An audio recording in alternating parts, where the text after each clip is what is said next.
Na hunke sa ui parang ara. Sa ui parang ara hunke nena. Si satu nya nok thari to khoiro ba ngaure madi ko kuri kha basa. So ngip kan ui sant mayo op ke ngba tuanda of ter taksina haldi te. Van onze kinders hulle hal nie eens 20, 30 nie.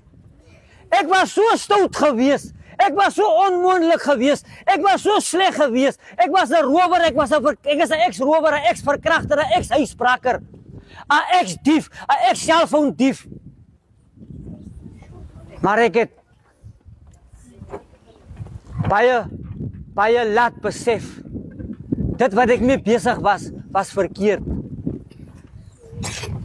Kids, you need to reframe. You need to change your life while you are in pre-primary. And give attention to your school.